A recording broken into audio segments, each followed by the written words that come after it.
السلام علیکم ورحمۃ اللہ وبرکاتہ۔ عزیز دوستو، پیارے دوستو،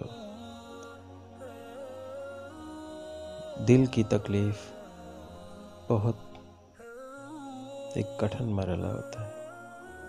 اللہ تعالیٰ سب کو اپنے حفظ ایمان میں رکھے، سب کو بیماریوں پریشانیوں سے محفوظ فرمائے۔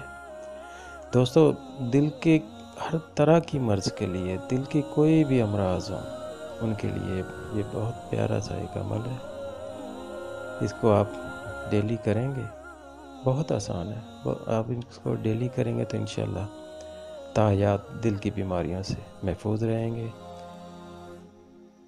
دل کے وال بند نہیں ہوں گے، دل کی دھڑکن نارمل رہے گی، دل میں کسی قسم کی جو دل کی بیماریاں ہیں ان سے آپ محفوظ رہیں گے۔ بہت چھوٹا سا، بہت پیارا سا یہ عمل ہے۔ آپ اس کو ڈیلی کریں، ایک بار کر لیں، 5 نمازوں کے بعد کر لیں، وہ آپ پہ ہے، جیسے آپ کرنا چاہیں۔ جتنا زیادہ کر لیں گے اتنا بہتر ہے۔ تو آپ انشاءاللہ تعالی ہر طرح کی جو دل کی موذی امراض ہیں ان سے آپ محفوظ رہیں گے، بچے رہیں گے۔ اللہ تعالیٰ آپ کی حفاظت فرمائے گا۔ بہت پیارا سا ایک عمل ہے، بہت چھوٹا سا عمل ہے۔ اول و آخر ایک بار دروشی پڑھ کے یا باعثو یا نورو آپ نے 21 بار پڑھنا ہے۔ یا باعثو یا نورو آپ نے دل کے اوپر ہاتھ رکھ لینا ہے۔ دل کے اوپر ہاتھ رکھ کے آپ نے 21 بار یہ پڑھنا ہے، اور یہ ایک معمول بنا لیں روزانہ کا۔ تو انشاءاللہ تعالی جتنی دیر ہماری زندگی ہے تو انشاءاللہ تعالی دل کے امراض سے آپ بچے رہیں گے، محفوظ رہیں گے۔ اللہ تعالیٰ آپ کو بیماریوں سے محفوظ فرمائے۔ دوستو، نماز پڑھا کریں، قرآن مجید کی تلاوت کیا کریں۔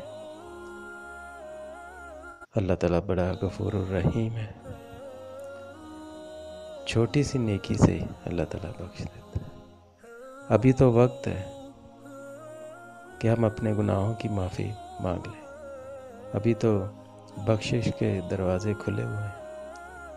ابھی تو اللہ تعالیٰ معاف کرنا، ابھی تو اللہ تعالیٰ معاف کر رہا ہے، معاف فرما دے گا، بہت غفور الرحیم ہے۔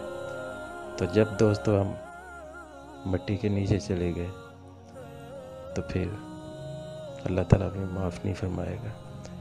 ابھی تو ہماری سانسیں چل رہی ہیں تو ہم اللہ تعالیٰ سے معافی مانگ سکتے ہیں۔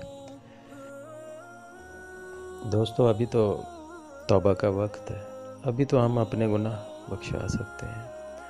اللہ تعالیٰ بڑا غفور الرحیم ہے۔ ایک چھوٹے سے آنسو سے اللہ تعالیٰ بخش دیتا ہے۔ تو اللہ تعالیٰ کو جتنا ہم یاد کریں گے اتنا اللہ تعالیٰ ہماری طرف نظر کرم فرما دے گا۔ تو اللہ تعالیٰ کی یاد میں مگن رہیں، ہر وقت اللہ تعالیٰ کو یاد رکھیں، اپنے دل کو اللہ تعالیٰ کی یاد سے منور رکھیں۔ تو دوستو،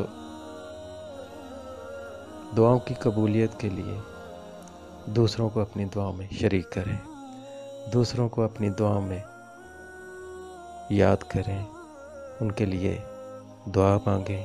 جو دنیا سے چلے گئے ہیں ان کے لیے مغفرت کی دعا مانگیں۔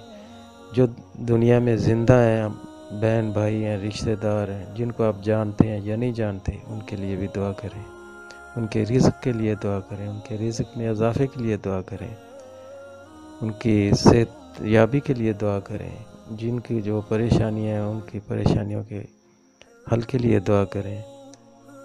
تو دوستو، جتنا آپ دوسروں کو اپنی دعاؤں میں شریک کریں گے اتنی دعائیں آپ کی کثرت سے قبول ہوں گی۔ بہت چھوٹا سا یہ فارمولہ ہے، آپ دوسروں کے لیے مانگیں، اللہ تعالیٰ سب سے پہلے آپ کو عطا فرمائے گا، پھر دوسروں کو عطا فرمائے گا۔ تو دوستو، جب آپ دوسروں کے لیے مانگتے ہو، اپنے بھائی کے لیے مانگتے ہو یا کسی رشتہ دار کے لیے مانگتے ہو، تو ایک فرشتہ آپ کے پاس آ جاتا ہے اللہ تعالیٰ کی طرف سے، اور وہ آپ جس کے لیے دعا مانگتے ہیں اس کے لیے آمین کہتا ہے، اور ساتھ ہی وہ کہتا ہے کہ جو تو نے دعا کی ہے اس کی آپ کو بھی خوشخبری ہو۔ تو اللہ تعالیٰ فرماتا ہے کہ آپ نے اپنے بھائی کے لیے دعا مانگی ہے، سب سے پہلے میں تجھ سے شروع کروں گا، پہلے تجھے عطا کروں گا، پھر تیرے بھائی کو عطا کروں گا۔ تو اللہ تعالیٰ بڑا غفور الرحیم ہے۔ آپ دوسروں کو اپنی دعا میں شریک کریں، آپ کی دعائیں کثرت سے قبول ہوں گی۔ اللہ تعالیٰ آپ کو اپنے عز و ایمان میں رکھے، مجھے اپنی دعا میں یاد رکھیے گا۔ اللہ حافظ۔ ہماری ویڈیو پسند آئے تو لائک، شیئر اور سبسکرائب ضرور کریں۔